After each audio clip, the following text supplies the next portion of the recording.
So are you one of those remodelers who feels like you're working too hard? Maybe you have a few too many things on your plate, wearing a couple too many hats? Well, we're going to talk about a few ways to alleviate that and make your life better in just a minute.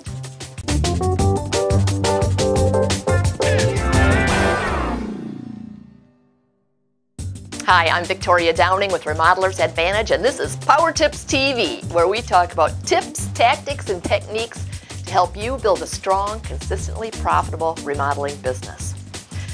You know, one of the things that we hear a lot is the complaints of many remodeling company owners about the hours that they're putting in, and it's incredible.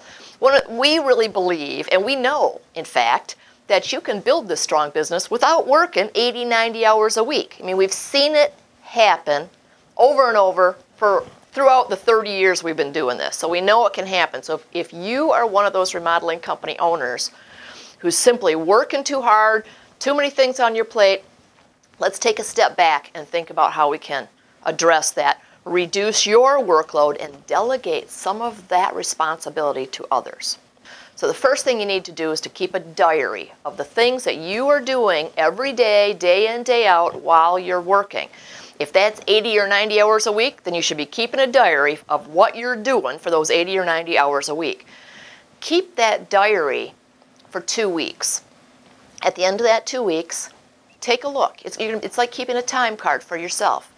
You're going to be taking a look at that, and you're going to try to categorize some of the things that you're doing into administrative tasks, financial planning tasks, marketing and sales tasks, and then maybe firefighting would be a third category that you'd want to cover.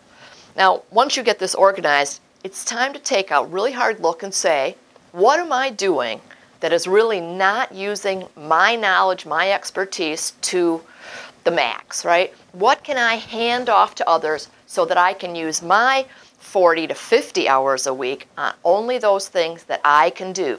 Only those things that when I do them will have an incredible impact on the success of my company. So one of the things that we find is that there's often administrative tasks that can be done by others, or marketing implementation types of tasks that can be done by others. If you're not ready to hire that support person, look outside for an independent contractor or a small firm to whom you can delegate the responsibility for those tasks. If it means bringing in a bookkeeper once or twice a week, do that. You should not be focusing your efforts on these administrative types of tasks. Now, one of the places you do need to focus is on marketing, sales, networking, and this customer experience. So that's where you need to be putting your effort. So anything that you can either subcontract out, give to independent contractors, delegate out to outside sources, or push down to other employees in your company, you should be doing it. Okay, so now you've cleaned up some of the admin stuff. What else can you push down? It might be client meetings. It might be scheduling trade contractors. It might be parts of the production coordination process. See if there are others on your team that can handle some of those tasks for you.